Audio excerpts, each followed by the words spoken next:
세실리아의 달콤한 클래식.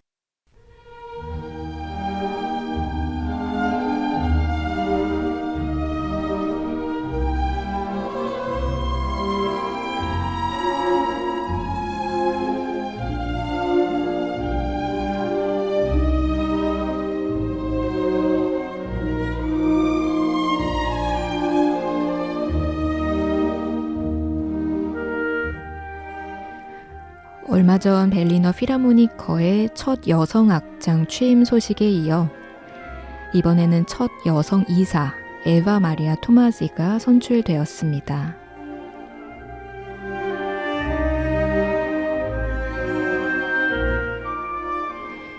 영화배우 케이트 빌란쳇이 베를리너 필하모니커를 지휘하는 영화 타르는 베를린 국제영화제 등에서 눈길을 끌었지만 아쉽게도 영화일 뿐이었죠. 현실 오케스트라에서 여성 단원의 수는 21% 정도에 그친다고 합니다.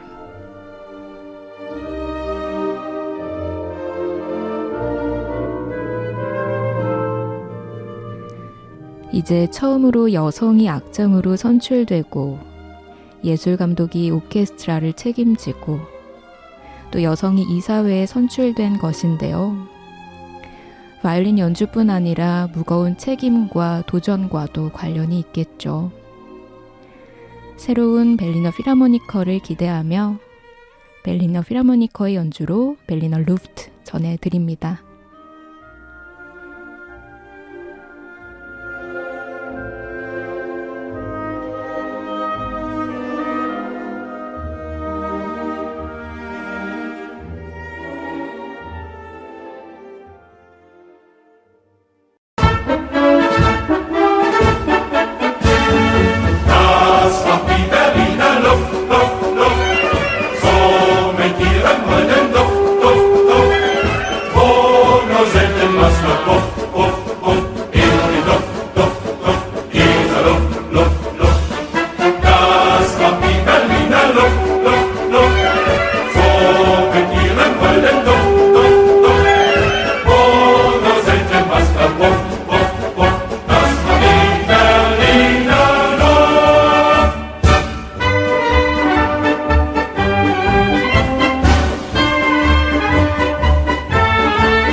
세실리아의 달콤한 클래식, 오늘 첫 곡으로는 멜리너 필하모니커의 연주로 멜리너 루프트 전해드렸습니다. 안녕하세요. 저는 피아니스트 김유진 세실리아입니다. 오는 3월 19일은 보편교회 수호자 성요셉의 축일이었습니다.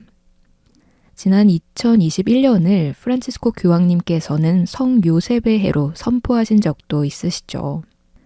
교황님께서는 아버지의 마음으로를 선포하시면서 요셉 성인을 사랑받는 아버지, 온유한 사랑을 베푸는 아버지, 용감하고 창의적인 아버지의 모습으로 요셉 성인을 묘사했습니다. 교황님께서 40년 넘게 매일 아침 드리는 요셉 성인께 바치는 기도, 우리도 오늘 성인의 전구를 청하며 함께 해보면 어떨까요? 또한 우리가 존경하는 부산교구 교구장 손삼석 요셉 주교님의 영명축일을 축하드리면서 요셉 하이든의 황제 준비했습니다.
요셉 축일을 축하드리면서 요셉 하이든의 현악사중주 작품 번호 76의 3번 카이저 중에서 2악장 함께 들으셨습니다. 새로운 계절의 새달클에도 새로운 가족분들이 생기는 것 같습니다.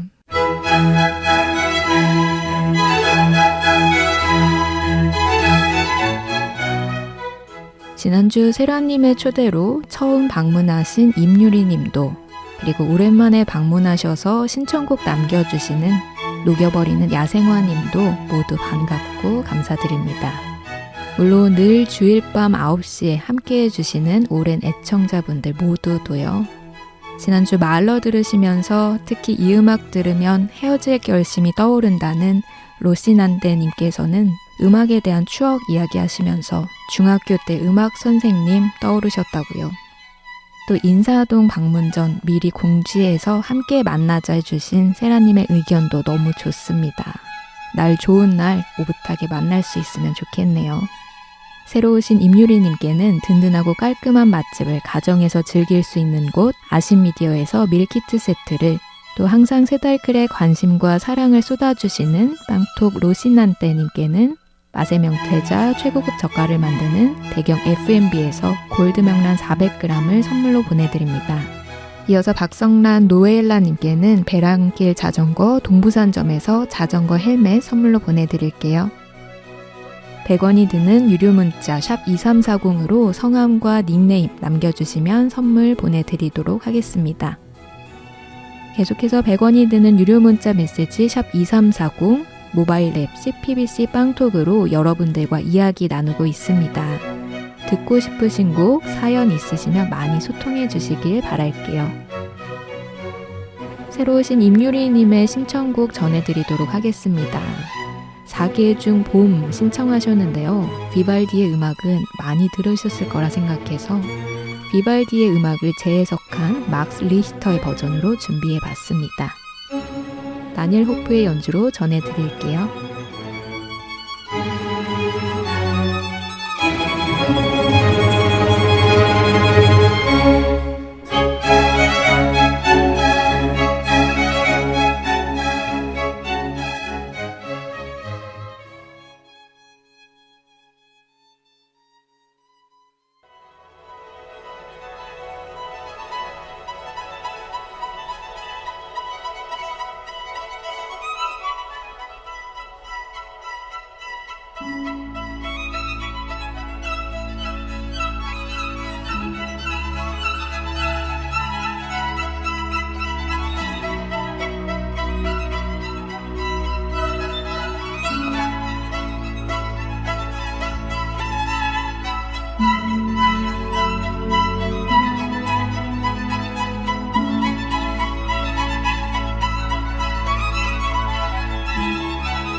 음악으로 세상을 풍요롭게 해주는 다양한 음악가들 만나봅니다.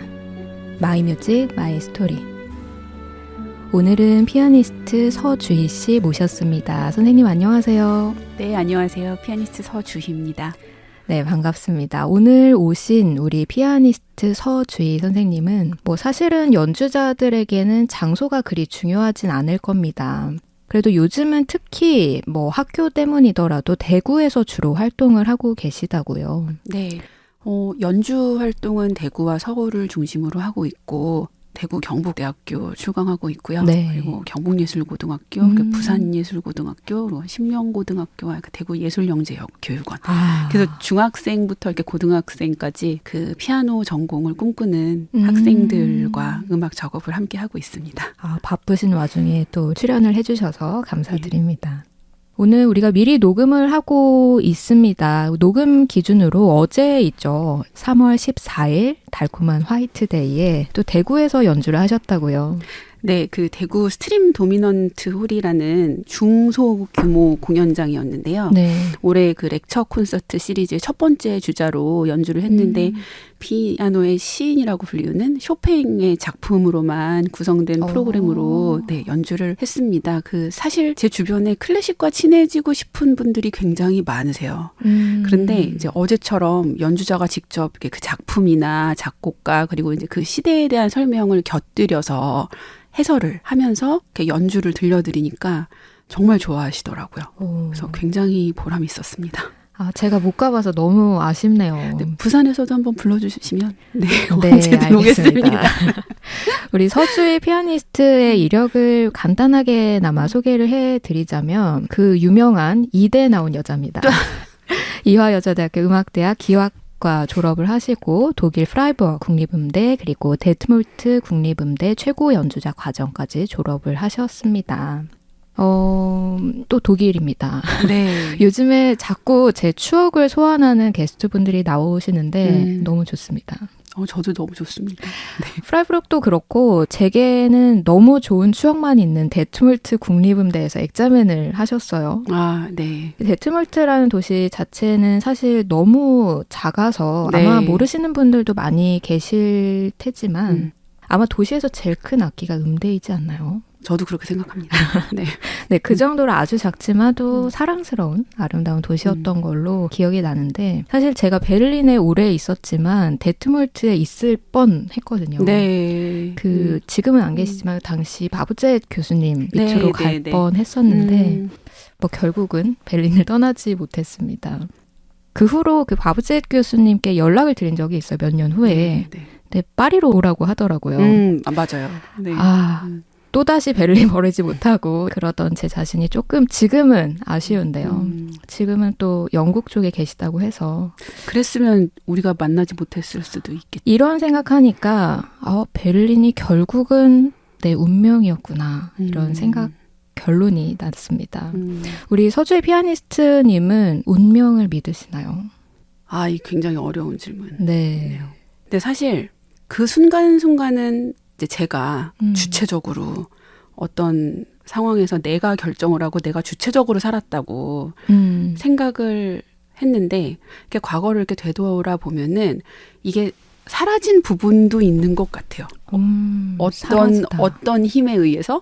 그래서 사실 우연히 누군가를 만나고 그 누군가와의 관계로 이제 어떠한 일이 벌어지고 그 멀리 봤을 때 그 모든 것이 발전된 지금의 나를 만들었다고 본다면 그것은 어쩌면 나를 초월한 어떤 큰 기류가 또 있었던 것이 아닌가? 이런 생각도 들고 사실 따지고 보면 또 우리 모두가 몇 월 며칠 몇 시에 부모님을 누구로 결정해서 태어나겠다 한 사람은 사실 아무도 없잖아요. 그렇다고 보면은 큰 틀에서 운명이란 건 있는 것이 아닌가 이런 생각도 듭니다. 네, 운명이라고는 했지만 또 피아니스트님의 말씀을 들어보면 또 신앙인의 시선에서는 하느님의 뜻으로 정리를 해볼 수가 있을 것 같습니다. 요즘에는 또 어떤 음악의 운명이다 이런 것을 느끼시는지 궁금한데요. 요즘에는 아무래도 그 쇼팽의 음악이 요즘에 저를 지배하는 음악이 아닌가 하는 생각이 듭니다. 네, 쇼팽이 나를 지배하다 너무 좋은데요. 어제도 쇼팽 음악의 밤으로 또 밤을 지새워 오셨는데 네. 어떠셨나요? 이게 연주라는 것이 이게 사실 연주와 해설을 병행한다는 게 이게 참 어려워요. 어떻게 어렵습니다. 어렵냐면 네. 제가 예전에 어떤 그 기사를 본 적이 있는데 뇌에서 연주를 할 때 쓰는 뇌의 영역과 설명을 할 때 쓰는 뇌의 영역이 굉장히 다르더라고요. 맞는 것 같아요. 정말 해보니까 맞는 것 같아요. 근데 그냥 하니까 하나보다 이렇게 듣잖아요. 맞아요. 저도 그렇게 들었고. 맞습니다. 근데 실제로 해보니까는 그 두 다른 거를 동시에 이렇게 또 잘 해내야 하니까는 에너지가 배로 들더라고요. 준비하는 기간도 그렇죠. 우리가 연주를 하려면 굉장히 많은 시간, 정말 혼신의 힘을 다해서 연주를 열심히 준비하잖아요.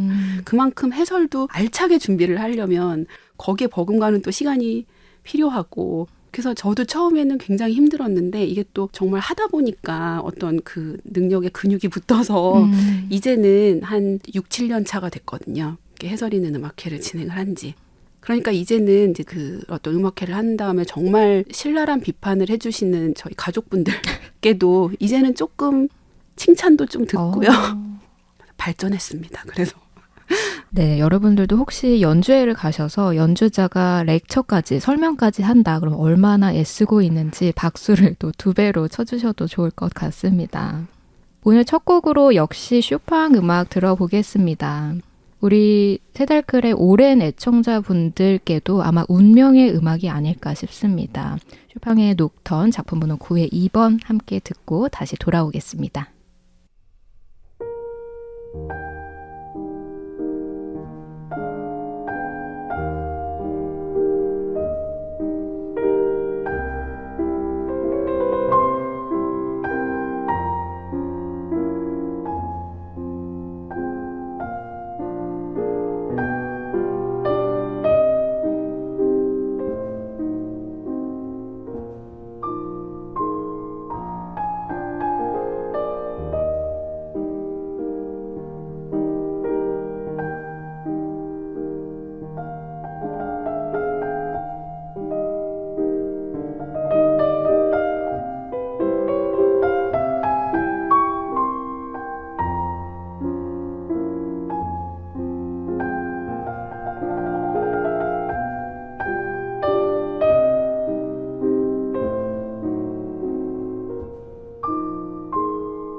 네, 쇼팽의 녹턴 작품 번호 9의 2번 함께 들으셨습니다. 이 곡 역시 어제 연주를 하셨던 곡이라고요? 네. 야상곡에 대해서 조금 설명을 드리면 녹턴이라고 하죠. 원래 이 곡은 교회에서 밤에 기도서를 낭송하기 전에 행사하는 기도회 노래였다고 합니다. 그래서 이제 고요한 밤의 정취를 노래한 게 서정시의 곡인데 이게 단독으로 이제 예술 작품으로 이렇게 연주가 되면서는 그 작곡가의 어떤 의도에 의해서 이렇게 웅장하고 극적인 작품도 있는데요. 그 사실 우리는 녹턴 하면 쇼팽을 떠올리잖아요. 그렇죠. 근데 사실 녹턴은 쇼팽 바로 이전에 존 필드라는 작곡가에 의해서 요 예술 장르로 자리매김을 이미 했었어요. 그런데 이 쇼팽이라는 거대한 이 천재 작곡가가 나타나서 이 녹턴을 거의 20여 개의 곡을 작곡을 함으로써 더 우리에게 되게 친숙한 장르가 되지 않았나 싶습니다. 쇼팽 이전에 존 필드라는 작곡가의 녹턴 역시도 한번 들어보는 것도 좋을 것 같네요. 사실 연주 한 곡만 준비하더라도 연주자는 그 곡, 또 그 작곡가에 완전히 몰입해서 살게 되잖아요. 네. 잠자기 전에 피아노 혹은 악보가 천장에 보일 정도로. 근데 연주를 온통 한 작곡가로 선정을 하시곤 합니다. 또 한때는 우리 서주의 피아니스트가 슈만 음악들로 몇 해를 보내신 걸로 알고 있는데 요즘은 쇼팽인데요. 난 하나만 판다 뭐 이런 건가요? 그렇게 보실 수 있겠네요. 네. 제가 2021년 4월에 독주회를 했을 때 그때 슈만의 작품들로만 이제 구성을 해서 연주를 했었고 프로그램이 피아노 애호가 슈만의 애호가들이라면 모두 이제 아시는 어린이 정경, 네. 크라이슬레리아나 그다음에 판타지 이렇게 대곡들로만 포진한 어떤 그런 프로그램을 짜서 정말 왜 그러냐. 왜 그러세요? 이제 이번에 마지막이냐. 독주의 이제 마지막이냐. 이런 말도 들었는데요. 네. 저는 연주자들마다 다양한 연주 작곡가들의 곡을 이렇게 연주를 하시는 분도 계시는데 저는 한 작곡가를 좀 깊이 만나고 그 한 작곡가의 다양한 곡들을 1시간이요 프로그램으로 구성해서 연주를 하는 게 더 편하다고 해야 그렇죠. 할까요? 그게 저한테 맞더라고요. 그래서 이제 슈만과 쇼팽이 그 낭만주의 시대를 대표하는 정말 작곡가이고 공교롭게도 1810년 동갑내기입니다. 맞아요. 네. 동갑이고 낭만주의 시대의 대표하지만 굉장히 또 다른 특징이 있거든요. 네. 그래서 그 두 작곡가를 연달아서 이렇게 연주를 해보는 게 저에게도 큰 공부가 되고 또 이렇게 또 맥락이 있는 것처럼 느껴져서 또 자연스러운 선택이었고요. 그래서 이것 또한 운명일까요? 네. 좋습니다. 슈만에 이어진 쇼팽. 다음 작곡가는 누구인지 벌써 궁금해지는데요. 쇼팽을 선택한 이유가 또 있을 것 같아요. 사실 이 독주회를 준비하기 전까지만 해도 제가 이렇게 쇼팽의 음악으로 독주회를 하게 될 줄 몰랐어요. 근데 이게 정말 기류라는 게 있는 것 같은 게 제가 고등학교 1학년 때 첫 독주회를 했는데요. 네. 그때 첫 곡이 쇼팽의 작품 중에서 발라드 4번이었습니다. 근데 이제 그 곡과 이제 모든 것이 연결돼서 이제 지금까지 오게 된 건데 학생들을 지도하면서 쇼팽의 작품을 굉장히 어려워하는 학생들이 굉장히 많아요. 그렇죠.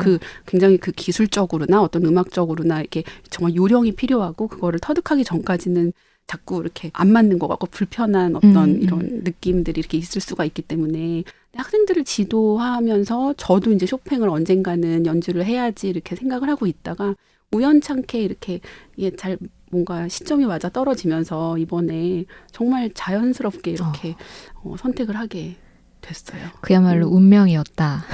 라고 생각합니다. 네, 운명에 대한 이야기로 결정이 된 것 같은데요. 오늘 두 번째로는 쇼팽의 발라드 1번을 준비해 봤습니다. 이 쇼팽의 발라드 1번 역시도 우리 세달클의 운명적인 음악이자 또 떠오르는 영화가 하나 있죠. 피아니스트라는 영화입니다. 많은 분들께서 영화를 보셨을 테지만 이 피아니스트 영화에서 발라드 1번은 정말로 주인공의 운명을 바꿔준 곡일 텐데요. 우리 서주의 피아니스트에게도 이런 운명적인 음악 하나쯤은 있을 것 같은데요. 한 곡 정도 소개를 해주실까요? 저는 그 음악이 그리그의 피아노 네. 협주곡이었습니다. 역시 낭만주의 시대 음악이지만 쇼팽하고는 조금 먼 노르웨이의 작곡가인데요.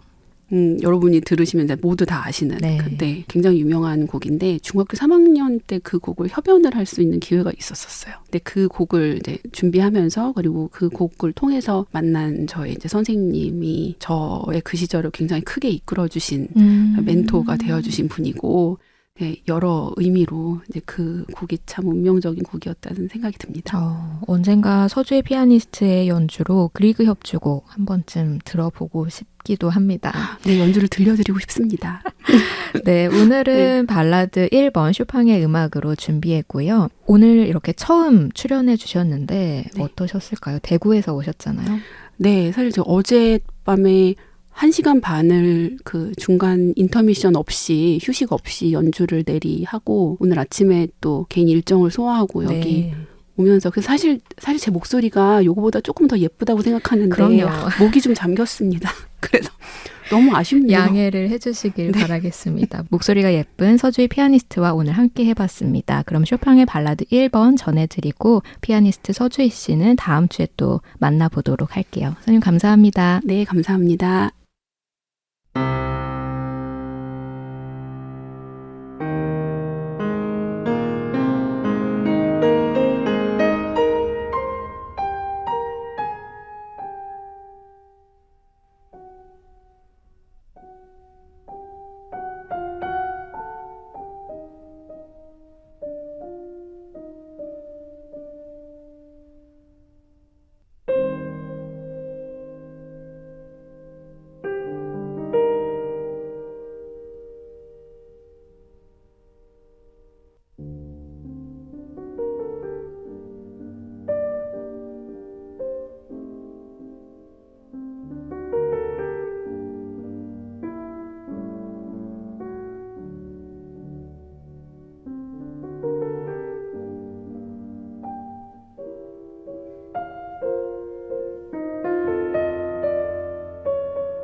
달콤한 이 계절에 아름다운 음악들로 이 1시간 꽃피는 봄밤 된 것 같습니다.